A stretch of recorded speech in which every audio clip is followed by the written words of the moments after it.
ಧಾರವಾಡದ ನೂತನ ಕ್ರೀಡಾಂಗಣದಲ್ಲಿ ಜಿಲ್ಲಾಡಳಿತ ಹಾಗೂ ಯುವ ಸಬಲೀಕರಣ ಮತ್ತು ಕ್ರೀಡಾ ಇಲಾಖೆ ಹಾಗೂ ರಾಜ್ಯ ಅಮೆಚೂರ್ ಮಲ್ಲಕಂಬ ಸಂಸ್ಥೆ ಜಂಟಿ ಆಶ್ರಯದಲ್ಲಿ ನಿನ್ನೆ ಆಯೋಜಿಸಲಾಗಿದ್ದ ಮಲ್ಲಕಂಬ ಕ್ರೀಡೋತ್ಸವವನ್ನು ಕೇಂದ್ರ ಗ್ರಾಹಕ ವ್ಯವಹಾರ, ಆಹಾರ ಮತ್ತು ನಾಗರಿಕ ಸರಬರಾಜು ಸಚಿವ ಪ್ರಹ್ಲಾದ್ ಜೋಶಿ ಉದ್ಘಾಟಿಸಿದರು.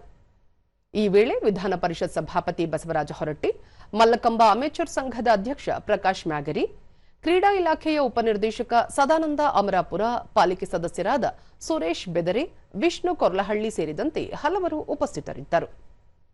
ಬಳಿಕ ಪ್ರಹ್ಲಾದ್ ಜೋಶಿ, ಮಲ್ಲಕಂಬ ದೇಶದ ಪ್ರಾಚೀನ ಕ್ರೀಡಾ ಪರಂಪರೆಯ ಪ್ರತೀಕವಾಗಿದೆ. ಯುವ ಜನರಲ್ಲಿ ಕ್ರೀಡಾ ಸಾಮರ್ಥ್ಯ, ಮಾನಸಿಕ ಸ್ಥೈರ್ಯ, ಶಿಸ್ತು ಮತ್ತು ಆತ್ಮವಿಶ್ವಾಸವನ್ನು ಬೆಳೆಸುವ ವಿಶಿಷ್ಟ ಕ್ರೀಡೆಯಾಗಿದೆ. ಮಣ್ಣಿನ ಸಾಂಪ್ರದಾಯಿಕ ಮತ್ತು ದೈಹಿಕ ಕೌಶಲ್ಯದ ಹೆಮ್ಮೆಯ ಕ್ರೀಡೆ ಮಲ್ಲಕಂಬವಾಗಿದೆ. ಈ ಕ್ರೀಡೋತ್ಸವವು ಗ್ರಾಮೀಣ ಕ್ರೀಡಾಪಟುಗಳ ಪ್ರತಿಭೆಗೆ ಉತ್ತಮ ವೇದಿಕೆಯಾಗಿದೆ. ಯುವ ಪೀಳಿಗೆಯಲ್ಲಿ ದೈಹಿಕ ಸದೃಢತೆ ಹಾಗೂ ಸಾಹಸ ಮನೋಭಾವ ಬೆಳೆಸುವಲ್ಲಿ ಕ್ರೀಡೆ ಬಹುಮುಖ್ಯ ಪಾತ್ರ ವಹಿಸಿದೆ ಎಂದರು.